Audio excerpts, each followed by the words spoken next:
کہ کل قیامت کے دن ایک عورت 4 مردوں کو جہنم میں لے جائے گی۔ عرض کیا گیا وہ کیسے؟ فرمایا ایک عورت کو حکم ہوگا جہنم کا تو وہ عرض کرے گی مالک میرے باپ کو بلایا جائے۔ باپ کو بلایا جائے گا، یا اللہ یہ میرا باپ ہے، میں اس کی بیٹی، میری تربیت کا جوہر اس کے ہاتھ میں تھا، آج جن بدکاریوں اور گناہوں کے سبب جہنم میں جا رہی ہوں اس کا ذمہ دار یہ ہے۔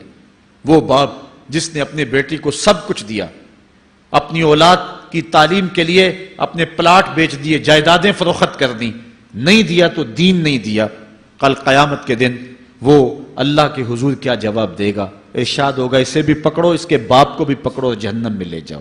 عرض کرے گی نہیں مالک میرے بھائی کو بلایا جائے۔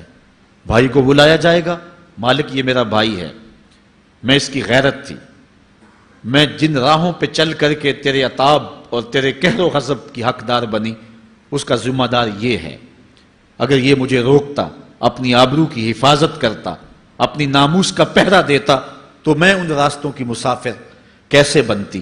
میری خرابی کا ذمہ دار یہ ہے۔ اب وہ بھائی کیا جواب دے گا جو چوکوں اور موڑوں پہ کھڑا ہو کے آنے اور جانے والی بہنوں اور بیٹیوں کو دیکھتا ہے اور یہ سمجھتا ہے کہ میری بہنیں اور میری بیٹیاں گھر میں محفوظ ہیں؟ وہ قیامت کے دن کیا جواب دے گا؟ ارشاد ہوگا اسے بھی پکڑو، اس کے باپ کو بھی پکڑو، بھائی کو بھی پکڑو، جہنم میں لے جاؤ۔ عرض کرے گی نہیں مالک میرے شوہر کو بھی بلایا جائے۔ بلایا جائے گا، مالک یہ میرا شوہر ہے اور میں اس کی بیوی، میری تربیت کا جوہر ماں باپ کے بعد اس کے ہاتھ میں تھا اور اس کے پاس طلاق کی دھمکی ایسی چیز تھی، مجھے جو چاہتا منواتا اور جس انداز میں ڈھالنا چاہتا مجھے ڈھال لیتا، لیکن اس نے مجھے کبھی راہ حق کی طرف نہیں بلایا تھا۔ وہ شوہر کیا جواب دے گا جو خود اپنے دوستوں کو چائے پہ بلا کے اور اپنی بیوی کو سامنے برہنہ منہ بٹھا کے بعد میں اس کے حسن کی داد مانگتا ہو، بتاؤ بھابی کیسی ہے؟ تو وہ کیا جواب دے گا قیامت کے دن؟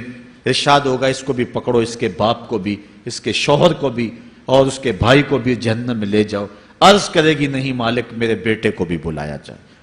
بیٹے کو بلایا جائے گا، مالک یہ میرا بیٹا ہے، میں اس کی ماں ہوں، میرے سینے میں اس کے لیے تڑپتی ہوئی ممتا تو نے رکھی تھی، یہ روٹھ جاتا تو زندگی اجاڑ ہو جاتی، جو بھی چاہتا ضد کر کے منوا لیتا، مجھے کسی کے گھر کے برتن بھی مانجنے پڑے تو میں نے اس سے بھی گریز نہیں کیا، اس کی ہر فرمائش کو پورا کیا، اپنا زیور بیچ کے اس کی تعلیم مکمل کروائی۔ اگر یہ ضد کرتا کہ امی آپ نماز نہیں پڑھتی، میں آپ کے ہاتھ کا کھانا نہیں کھاؤں گا، امی آپ یہ عمل کیوں کرتی ہیں، یہ شریعت میں جائز نہیں ہے، تو میں جو ہے وہ کھانا نہیں کھاؤں گا، تو کیا میری ممتا مجبور نہ ہو جاتی؟ اس نے ساری زندگی کیا مجھے اس کے بارے میں کوئی کہا تھا، نیکی کی طرف بلایا تھا، بدی سے روکا تھا؟ جس بیٹے نے اپنی ماں سے ہر ضد پوری کروائی ہو تو اس نے صرف دین کے بارے میں کوئی ضد نہیں کی ہے، تو وہ کل قیامت کے دن کیا جواب ہوگا؟ ارشاد ہوگا اسے بھی پکڑو، اس کے باپ کو بھی پکڑو، اس کے خاوند کو بھی پکڑو، بھائی کو بھی پکڑو، بیٹے کو بھی پکڑو اور 5 کو گھسیٹ کے جہنم میں لے جاؤ۔ فرمایا ایک عورت 4 مردوں کو قیامت کے دن جہنم